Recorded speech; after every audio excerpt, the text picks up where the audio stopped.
I didn't hesitate when my friend called. He never did that unless it mattered. His voice sounded rushed, guilty even, like he already knew he was asking too much. He said his mom had been alone since the surgery, that the nurse cancelled last minute, that he was stuck out of town because of work he couldn't escape. Then he paused, lowered his voice, and said my name like it carried weight. "Can you just check on her tonight? Just for a bit. Make sure she eats. Make sure she's okay." I said yes before thinking, because that's what friends do. I grabbed my jacket, my keys, and a sense of responsibility that felt heavier than it should have. His house was quiet in a way that made noise feel inappropriate. The porch light flickered like it was unsure whether to stay on. When I knocked, there was a delay, long enough for me to wonder if she'd heard me at all. Then the door opened slowly, and there she was. She looked smaller than I remembered, thinner, like life had been carefully removing pieces of her while no one was watching. Her smile came late, but when it did, it was warm, familiar, and tired.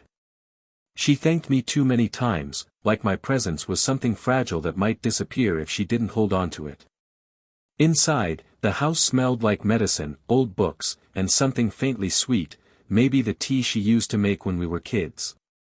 She moved carefully, every step deliberate, every breath measured.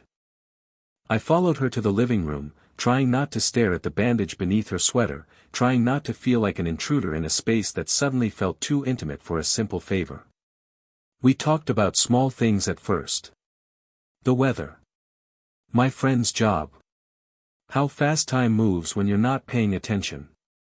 She laughed once, softly, then winced as if laughing cost her something. I offered to leave after an hour.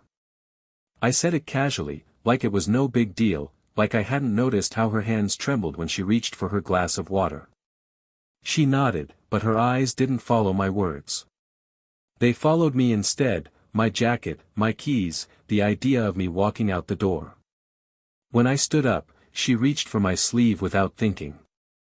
Her grip was light, but it stopped me cold. She looked up at me, and the room felt suddenly smaller, like the walls leaned in to listen. "Please don't leave me alone tonight," she whispered. It wasn't dramatic. It wasn't loud. That's what made it dangerous. Her voice cracked just enough to reveal the fear she'd been holding back all evening. Fear of the pain returning. Fear of the silence after midnight. Fear of something happening when no one was there to notice. I told myself this was about responsibility. About doing the right thing. About being there for someone who needed help. But somewhere beneath all that logic was a feeling I didn't want to name, the weight of being needed in a way that went deeper than a favor. I sat back down. And that decision changed everything. The night that didn't end. The night stretched longer than it should have. Time slowed, then bent, then quietly disappeared. She asked me to sit closer so she wouldn't have to raise her voice. I told myself it was practical. I told myself it was harmless. But the couch felt too small, and every movement carried meaning whether we wanted it to or not. She talked about her life in fragments, things she never said when her son was around. How lonely the house felt after dark. How strong people get tired of being strong. How nights are harder when your body doesn't trust itself anymore. At some point, the power went out. Just for a moment. But in that moment, the silence became heavy, pressing against us. She reached for my hand, not suddenly, not desperately, just enough to remind herself she wasn't alone. I didn't pull away. I also didn't tighten my grip. We stayed like that, suspended between what was happening and what shouldn't happen. When the lights came back, neither of us moved. We both pretended nothing had changed. Later, I helped her to her bedroom. She insisted on walking by herself, even when it hurt. Pride is stubborn like that. I stood near the door, ready to leave, ready to stay, unsure which was right anymore. She sat on the edge of the bed, exhausted, and looked at me with eyes that had lived a full life, eyes that had loved, lost, waited, and learned what regret feels like. "You can sleep on the chair," she said quietly. Just, don't go. I slept lightly, every sound pulling me awake. Her breathing. The clock. The house settling into itself. Around dawn, she spoke again, barely louder than a thought. She thanked me, not for staying, but for seeing her. For treating her like she mattered beyond being someone's mother. That's when it hit me. This wasn't about romance. It wasn't about boundaries being crossed. It was about connection, raw, human, and complicated. Two people sharing a night neither of them would ever forget, for very different reasons. When morning came, I left quietly.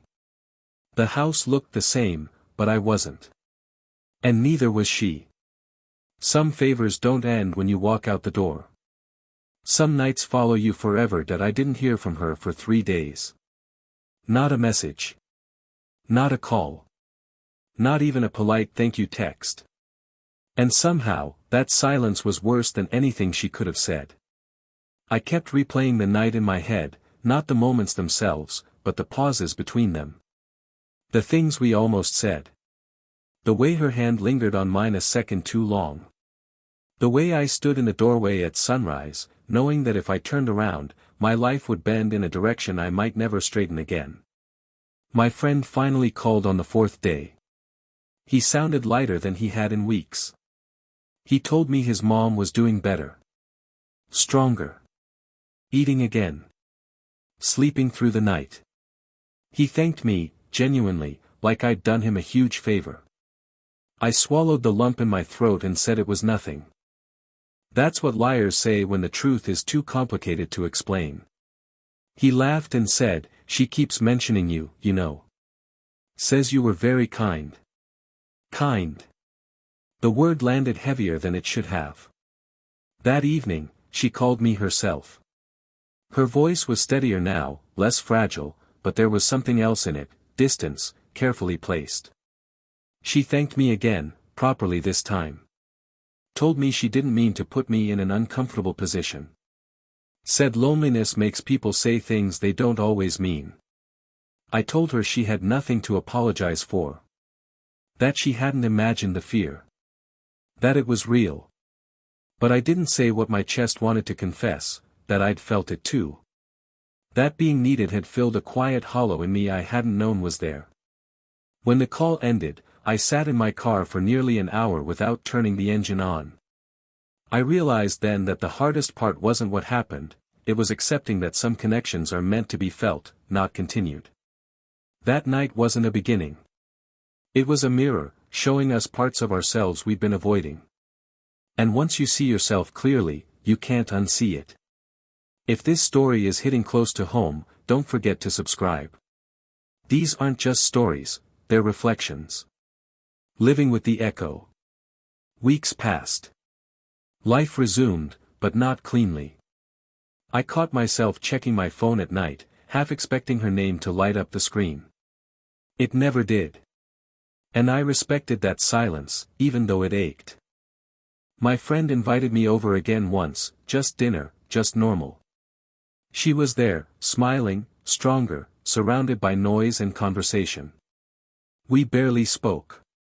But when our eyes met across the table, something unspoken passed between us. Not desire. Not regret. Understanding. Later, as I was leaving, she hugged me goodbye. It was brief, appropriate, careful.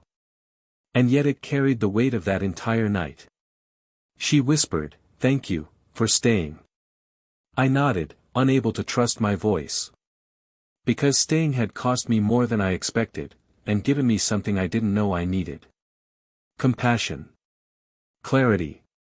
The knowledge that sometimes the bravest thing you can do is walk away without taking anything with you.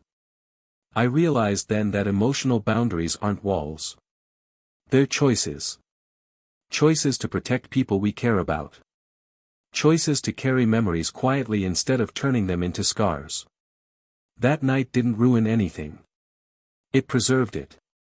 Her dignity. My friendship. And a moment of shared humanity that would never need to be explained. Some nights don't end in confession or catastrophe.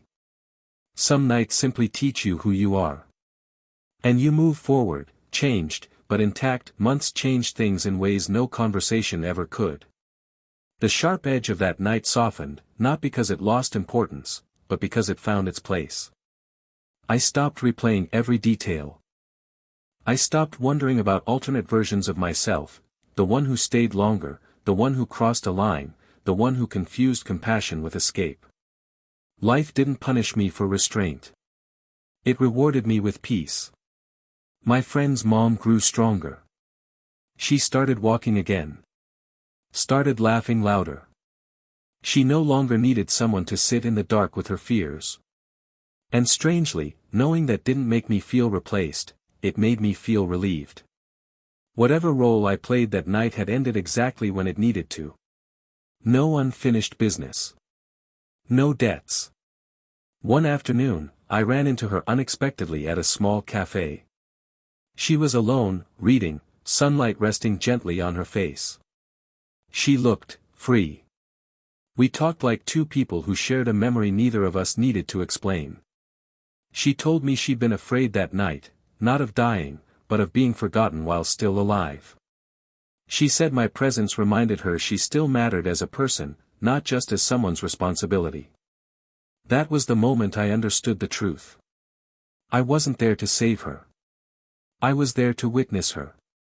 And sometimes, that's enough. If this story feels real to you, hit subscribe. Real stories deserve real listeners. Years later, I still think about that night, not with longing, not with guilt, but with gratitude. It taught me that emotional intimacy doesn't always demand continuation. Some connections exist for a single moment, like a bridge you cross only once, but never forget. I learned that doing the right thing isn't always loud or heroic. Sometimes it's quiet. Sometimes it's staying when it would be easier to leave, and leaving when it would be easier to stay. I never told my friend the full truth. I didn't need to. Nothing dishonest had happened. And nothing sacred needed to be spoken aloud. The last time I saw her, she hugged me like a mother, smiled like a woman who had made peace with herself, and said, "You changed something in me that night." I replied honestly, "You did the same for me." We walked in opposite directions after that. No drama. No regret. Just two lives continuing forward, slightly better aligned than before. Some nights aren't meant to be remembered for what happened. They're meant to be remembered for what didn't. And if this story stayed with you, if it made you pause, reflect, or feel something quietly powerful, subscribe to the channel. Because the best stories aren't about crossing lines. They're about knowing exactly where to stop.